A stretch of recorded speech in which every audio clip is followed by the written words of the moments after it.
So we've got a bunch of LED samples floating around that are here from a bunch of different manufacturers. So I figured while they're here, we would put together some information about them and irritate some people and probably cause all kinds of havoc in general.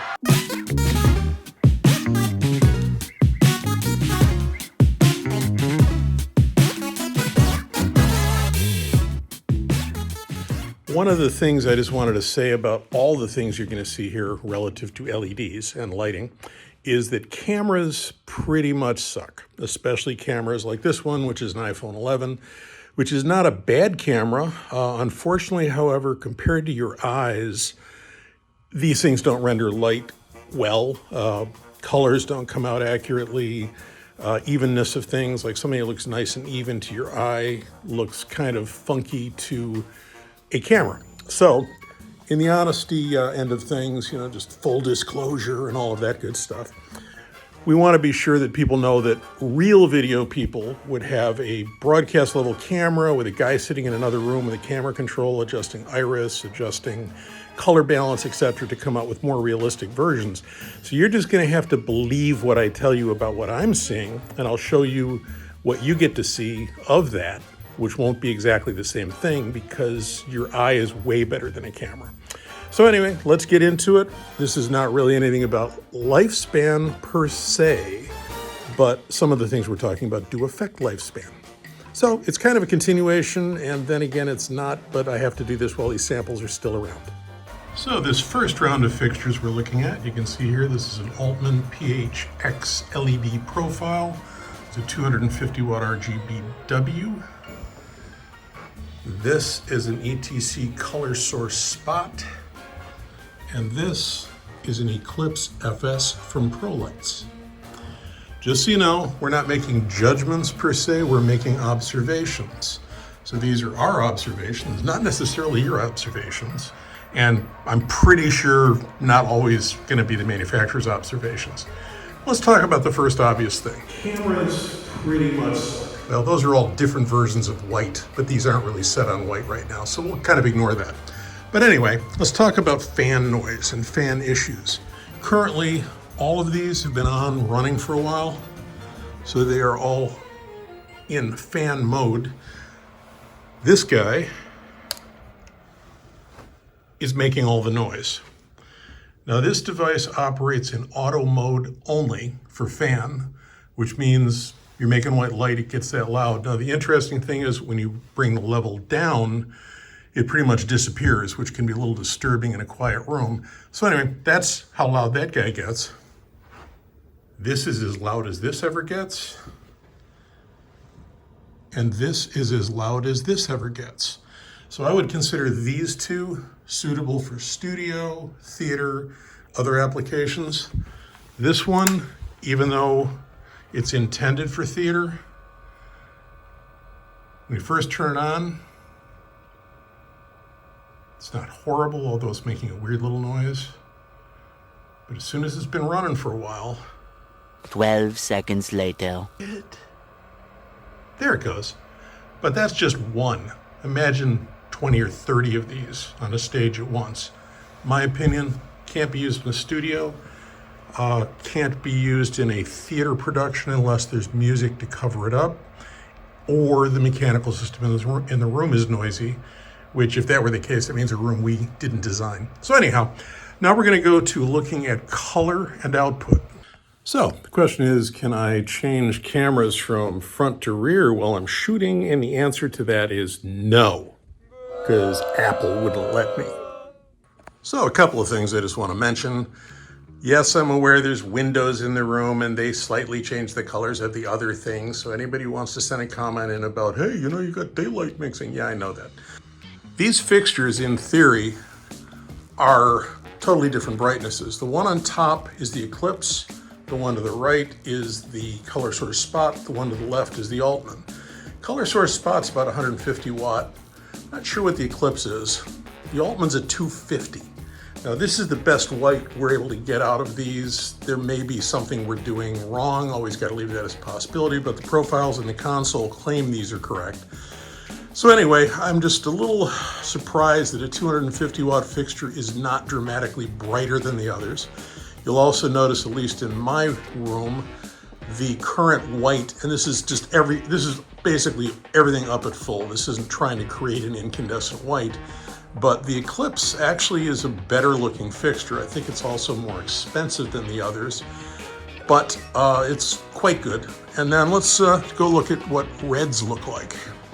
Now here, the fields look fairly flat in all cases. On the video, they do not. You see a beam center on the video, but all the reds look very comparable in output, even though the wattages are all over the place.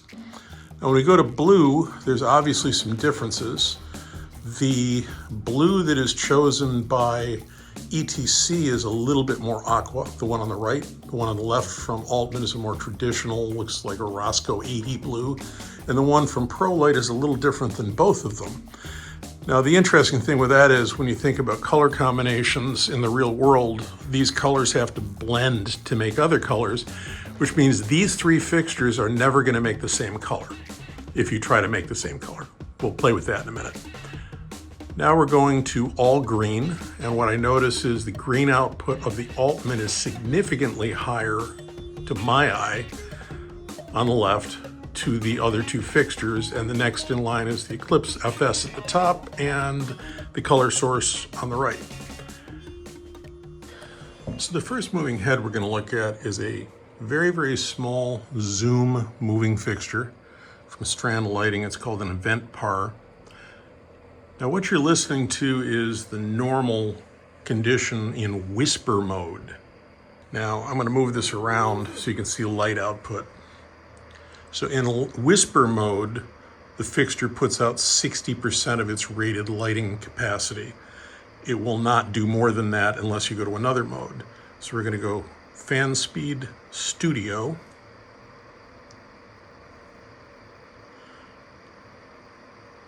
And you'll notice the light output went up, but so did the fan.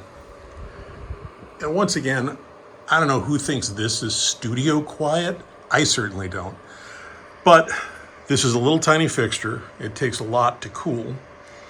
Fan speed standard. 1 minute, 37 seconds later. There it goes.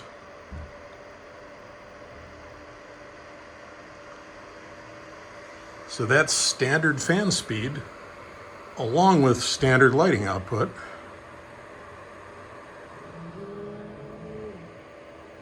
Fixture has got some nice capabilities. Oh, there's some other fixture in the room doing things too. That's fun. In terms of this particular fixture, it's got all kinds of capabilities, just like most fixtures do. It can do colors, it can do movement, it can do zoom. My biggest problem with it is the noise. So, for example, if for size reasons you just had a need for something, a little tiny thing like this, you might have to accept whisper mode with the reduced light output as the maximum allowable output. Now, this is not an inexpensive fixture, so decisions of that type you have to make. But when you make a fixture small and you give it a reasonable amount of light output, and this makes a fair amount of light, you're kind of stuck with a fair amount of noise, and that's really your only choice. And if you want the full output of the fixture, you get the full output of the noise to go with it. So once again, LEDs are challenging, trying to figure out what you want it to do. Don't just look at some catalog and say, hey, this makes a lot of light, it does this and it does that. You gotta know what you're buying. This is a product from Chauvet called a Maverick Silence, which you would assume means silent. Where manufacturers have finally said, you know, some performing arts places really don't want really noisy fixtures. So this guy is kind of huge, and the reason it's huge is it takes a very large fixture to not need to be cooled with fans. This thing also has motors and drives in it. Motors and drives. It's surprisingly quiet. Let me zoom in on this thing.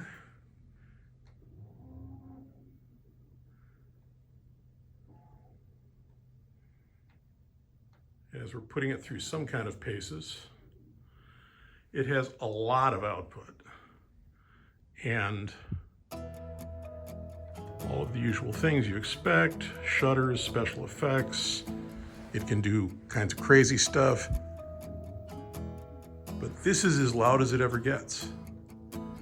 So if one of your criteria is quiet, the Silence, what a surprise, is a really good choice. Now, it's a brand new fixture in the market. We have absolutely no idea how this thing's going to survive, whether over time, running without fans, maybe there's heating elements and things in it. It may be something that might fail earlier than other things. Don't really know, but in terms of if I need something that moves, makes lots of light, this is a good choice. It's not an inexpensive fixture. I think this retails in the $10,000 range, but so do fixtures that are as noisy as that guy, that are as big as this guy. So small size, noisy is not the only type of fixture that's noisy. There are fixtures this size that make just as much noise and therefore are not good choices in certain kinds of applications.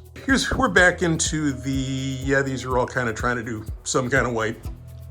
And let's talk about color chips. This console's got some standard color chips stored in it. And let's just see what happens if I tell all of these fixtures to do pink. Didn't work out so well. Let's go to orange. Yeah, it's not going so great either. Let's go to an aqua. Nah, not working. One pair of pants later. So anyway, you're kind of getting the idea. So when you own a bunch of different fixtures from different manufacturers, one of the challenges is you can't use the same set of color chips to talk to all of the fixtures to get them to all do the same thing.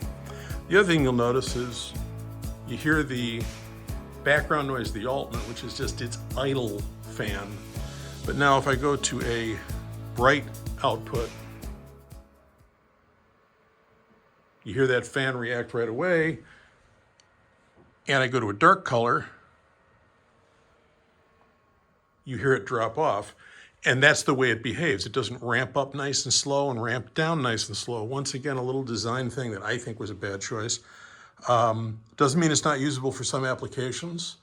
And if you like its color output or other aspects of it, that's cool. And anyway, this just gives you kind of an idea of the problems with LEDs. And when you get into really lower end manufacturers, and I won't use names, but guys who build stuff for DJ type of product, it's even worse. These at least are 4-color, trying to do things right. One of them is 5-color, which is the Eclipse FS. They're trying to do the best they can with color blending. Some people are just doing RGB or RGBA or RGBW by itself. And even the W aspect of some of these things, if I go into this particular fixture here, and I dial down all the colors other than what's supposed to be white. Where's the white? That's what they call white. So that white is really a brownish amber color, so it's really not white. At least to me, it's a profound halo. On the Altman, let's go take a closer look at it. You see that blue halo, which on the other fixtures, you don't see a blue halo. And on that fixture, you don't see a halo at all. So in terms of optics, the way the LED engine is attached to the lenses and the way those things operate, there's a lot of differences between the way these things behave. This is just me having fun. It's a Friday afternoon. It's been a long day. Not doing this, but doing other things. So in that long day, I get to the end of the day, and these are the kinds of things I do. So we'll send this off to the video guys who will go, oh gosh, what did he do? And they will laugh and smile and probably give it a thumbs down. But then they'll edit it into something spectacular because that's what the C47 guys do. That's what was known as shameless promotion.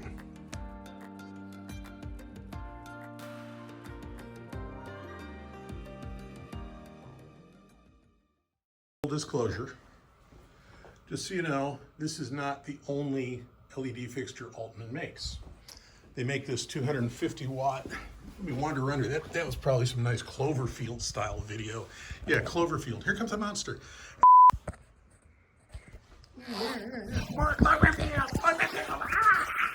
You video guys are probably going, why doesn't he have a tripod? Why isn't he doing better things? It's because I don't really care. So anyhow, it's kind of cool though. The 3 cameras in the back of this phone kind of make it look like a mouse. Now I'm going to run some moving lights around the room just because.